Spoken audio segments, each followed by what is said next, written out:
అదరగొట్టే కారం రంగు రుచి ఆచి కారం పొడి.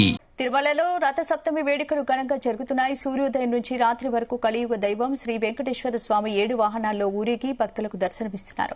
వరుస సెలవుల కారణంగా రథ సప్తమికి భక్తులు పోటెత్తారు. వాహన సేవలను తిలకించేందుకు భక్తులు భారీగా తరలివచ్చారు. భక్తుల రద్దీ, వాహన సేవలు, రథ సప్తమి వేడుకలపై పూర్తి వివరాలు తిరుమల నుంచి మా ప్రతినిధి నరేష్ అందిస్తారు. తిరుమలలో రథ సప్తమి వేడుకలు అంగరంగ వైభవంగా అయితే జరుగుతూ ఉన్నాయి. మొదటగా సూర్యప్రభ వాహనంతో భక్తులకి కనువిందు చేసినటువంటి మలయప్ప స్వామి రెండో వాహనంగా చిన్నశేష వాహనం పైన అయితే మాత్రం భక్తులకి దర్శనమిచ్చారు. ఇక్కడ టీటీడీ ఇప్పటికే అందరికీ కూడా అన్ని ఏర్పాట్లు చేసినటువంటి పరిస్థితి అయితే ఉంది. ఇక 80,000 కెపాసిటీ ఉన్నటువంటి గ్యాలరీలు మొత్తం అంతా కూడా నిండిపోయేసి గ్యాలరీలో ఉన్నటువంటి భక్తులంతా కూడా స్వామివారి దర్శనం కోసం అయితే వేచి ఉన్నారు. ఒక్కరోజు 7 వాహనాల మీద అయితే మాత్రం స్వామివారు దర్శనమిస్తారు. ఈ రథసప్తమి రోజున శ్రీవారిని దర్శించుకోవడానికైతే మాత్రం తరలి వస్తున్నటువంటి భక్తులకందరికీ కూడా అన్ని ఏర్పాట్లు అయితే చేస్తున్నారు. ప్రస్తుతానికైతే మాత్రం మన దగ్గర బోర్డు మెంబర్ అయితే డాలర్ దివాకర్ రెడ్డి ఉన్నారు. వాళ్ళ యొక్క బోర్డుకి సంబంధించి అయితే మాత్రం ఇప్పటికే గ్యాలరీలకే కాదు బయట ఉన్నటువంటి భక్తులకందరికీ కూడా ఎన్నడూ లేని విధంగా కూడా ఈసారి అనేక ఏర్పాట్లంతా కూడా చేశారు. ఆయన అడిగి మరిన్ని విషయాలు తీసుకున్నాం. ఇలా చెప్పండి, ఒక రథసప్తమి వేడుకలు ఎలా అయితే నిర్వహిస్తా ఉన్నారో, గతంలో వైకుంఠ ఏకాదశి కూడా విజయవంతం చేశారు. ఈసారి మీ యొక్క బోర్డు తరపు నుంచి అయితే మాత్రం భక్తులకి ఎలాంటి ఏర్పాట్లు అయితే చేశారు? ఓం నమో వెంకటేశాయ. అందరికీ రథసప్తమి శుభాకాంక్షలు. ఎప్పుడూ లేనంత విధంగా ఈ సంవత్సరం రథసప్తమికి మొత్తం రంగరంగ వైభవంగా డెకరేషన్ కావచ్చు, భక్తులకు వచ్చే వాళ్ళకి ఎంత ఎండ వచ్చినా కూడా ఇబ్బంది లేకుండా గ్యాలరీస్ మొత్తం కూడా వాళ్ళకి మొత్తం షెల్టర్ చేయడం జరిగింది. అదేవిధంగా ప్రతి గ్యాలరీలో కూడా మంచినీళ్ళు, మజ్జిగ ప్యాకెట్లు, పాలు, టిఫిన్ అవన్నీ కూడా ఇవ్వడం జరిగింది.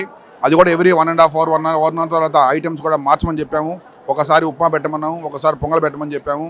సో ఆ విధంగా భక్తులు అందరూ ఉన్నారు. ఈరోజు చూసినట్టయితే మొత్తం 4 వీధుల్లో కూడా సుమారు 2 లక్షల మంది పైగా జనాలు ఇప్పుడు మొత్తం గ్యాలరీ నిండిపోయారు. ఉదయం నుంచి కూడా ఈరోజు సూర్యప్రభ వాహనంతో స్టార్ట్ అయింది. చిన్నశేష వాహనం ఇప్పుడే అయింది. నెక్స్ట్ వాహనం గరుడు సేవ వాహనం ఉంది. తర్వాత చక్రస్థానం ఉన్నది. ఈరోజు మొత్తం కూడా ఎక్కడ కూడా చిన్న ఇబ్బంది లేకుండా ఎంతమంది ఎన్ని లక్షల మంది భక్తులు వచ్చినా కూడా వాళ్ళు హ్యాపీగా వచ్చి వాళ్ళ కుటుంబ సభ్యులు దర్శనం చేసుకునే విధంగా ఈరోజు తిరుమల తిరుపతి దేవస్థానం బోర్డు సభ్యులు, ఏఈఓ గారు, అడిషన్లు అందరూ కూడా చేశారు. సో వీళ్ళకందరూ కూడా నేను మనస్ఫూర్తిగా ధన్యవాదాలు చెప్తున్నాను. అందరూ కూడా భగవంతులందరూ కూడా భక్తులందరికీ, ప్రజలందరికీ మంచి ఆరోగ్యాన్ని, మంచి ఐశ్వర్యాన్ని వాళ్ళు చెప్పి మనస్ఫూర్తి కోరుకుంటూ నేను మీ డాలర్స్ దివాకర్ రెడ్డి. ఈసారి ప్రత్యేకంగా అయితే మాత్రం 16 రకాల వంటకాలు భక్తులకైతే సరఫరా చేయాలంటున్నారు. మళ్ళీ ఇంకోటి ఏంటంటే గ్యాలరీలో ఉన్నటువంటి భక్తుల దగ్గర ఫీడ్బ్యాక్ కూడా తీసుకునేటువంటి పరిస్థితి అయితే ఉంది. ఫస్ట్ ఏమో ఏ బోర్డు తీసుకునేటువంటి నిర్ణయాలు తీసుకున్నారు. ఆ ఒక భక్తుల దగ్గర ఫీడ్బ్యాక్ ఇప్పటి వరకు వాహనాలకి ఎలా అనిపిస్తున్నారు? మేమే ప్రతి గ్యాలరీ కూడా వెళ్తున్నాము. ఒక్కొక్కసారి వాళ్ళకి తెలియకుండానే మేము నార్మల్ భక్తులాగా వెళ్తున్నాము. మేము వెళ్ళి వాళ్ళతో కూర్చొని వాళ్ళతో పాటు మింగిల్ వేసి వాళ్ళకు ఉన్నటువంటి ఎట్లా జరుగుతుందని అడిగితే అందరూ కూడా 100% సంతోషంగా ఉన్నారు. ఎప్పుడు లేనంత విధంగా ఈరోజు సంతోషంగా వాళ్ళు చిన్న చిన్న బిడ్డలు తీసుకొని కూడా భగవంతు దర్శనం చేసుకునే పరిస్థితి. ఎందుకంటే మా ముఖ్యమంత్రి చంద్రబాబు నాయుడు గారు క్లియర్గా చెప్పారు, కొండ మీద ఎటువంటి పరిస్థితుల్లో కూడా ప్రతి భక్తుడు కూడా ఆనందంగా ఉండాలా, వచ్చిన భక్తుడు మనస్ఫూర్తిగా దేవుడిని దండం పెట్టుకోవాలని చెప్పారు.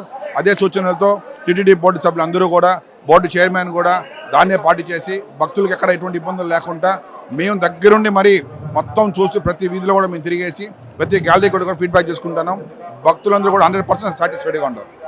ఈసారి ఏంటంటే ప్రధానంగా విఐపీల భక్తులంతా కూడా అవాయిడ్ చేసి సామాన్య భక్తులకే పెద్దపీట వేసే విధంగా చేస్తున్నారు. దీనికి సంబంధించి అయితే మాత్రం విఐపీసీ నుంచి ఎటువంటి మీకు ఒత్తిడి కల్పిస్తారు? మేము క్లియర్గా చెప్పడం జరిగింది. ఇక్కడ విఐపీస్కి ఈరోజు ఎటువంటి పరిస్థితుల్లో ఎవరికి ప్రయారిటీ ఇచ్చే ప్రసక్తి లేదు. ఎందుకంటే వాహనాలు ఎవ్రీ 45 మినిట్స్ అనేది తిరగాల, మళ్ళీ 1 అవర్లో మళ్ళీ ఇంకో వాహనం రెడీ కావాలి. కాబట్టి మ్యాక్సిమం 99% మేము కామన్ పీపుల్కే మనం భక్తులకందరూ కూడా మనం ఇవ్వడం జరిగింది. సో కాబట్టి ఎటువంటి పరిస్థితుల్లో కూడా విఐపీస్ ఎవరు ఎంటర్టైన్ చేసే పరిస్థితి లేదు. ఎవరు కూడా అందరూ అర్థం చేసుకొని మ్యాక్సిమం విఐపీస్ కూడా ఎవరు కూడా రానియకుండా మేము ప్రార్థన చేస్తున్నాం. సో ఒక రథసప్తమికి ప్రధాన వాహనాలతో 7 వాహనాల మీదుగా శ్రీవారు విహరిస్తూ ఉంటారు. దీనికి సంబంధించి కూడా ఇప్పుడు ఉన్నటువంటి భక్తులకి అందరికీ అన్ని ఏర్పాట్లు కూడా చేస్తున్నారు. అలాగే ఈసారి కొత్తగా కూడా భక్తుల దగ్గర నుంచి ఫీడ్బ్యాక్ తీసుకోవడం అయితే జరిగింది. ఫీడ్బ్యాక్ తీసుకున్న తర్వాత భక్తులు ఎలా రియాక్ట్ అవుతా ఉన్నారు, వాళ్ళకి ఎటువంటి ఆహారాలు అందిస్తూ ఉన్నారు, అలాగే వాళ్ళకి మంచినీరు, మజ్జిగ లాంటివి ఇటు ఉన్నది. అలాగే తోపులాట లేకుండా ఉండేందుకు, ఎక్కడా కూడా ఎలాంటి గొడవ లేకుండా ఉండేందుకు కూడా ఇప్పుడు అన్ని ఏర్పాట్లు కూడా బోర్డు చైర్మన్ చేశారనేసి అయితే మాత్రం డాలర్ దివాకర్ రెడ్డి చెప్తారు. అలాగే మాడవీధుల్లోనే కాకుండా బయట నుంచి వచ్చే భక్తులకందరికీ కూడా ఎల్ఈడీలో వీక్షించే విధంగా అయితే చూస్తున్నారు. ఈరోజు వాహన సేవలన్నీ కూడా వచ్చేటువంటి భక్తులు వారి యొక్క మనస్ఫూర్తిగా స్వామివారిని దర్శించుకునే విధంగా అన్ని ఏర్పాట్లు చేస్తున్నాం అనేసి గ్యాప్ లేనందు ద్వారా గంటా వ్యవధిలోనే స్వామివారు మాడవీధుల విహరించి భక్తులకి దర్శనమిస్తారు. ఆ ఒక గ్యాప్కి సంబంధించి అయితే మాత్రం ఎవరికి ఎలాంటి ఇబ్బంది లేకుండా చూసేందుకు ఒకవైపు టీటీడీ మరోవైపు బోర్డు కూడా దీనిపైన దగ్గరుండి మరీ చూసుకుంటుందనేసి అయితే మాత్రం చెప్తున్నటువంటి పరిస్థితి అయితే ఏర్పడింది. కెమెరామెన్ సురేష్ కలిసి నరేష్, జీ తెలుగు న్యూస్, తిరుమల నుంచి. తెరకొట్టే కారం రంగు రుచి ఆచి కారం పొడి.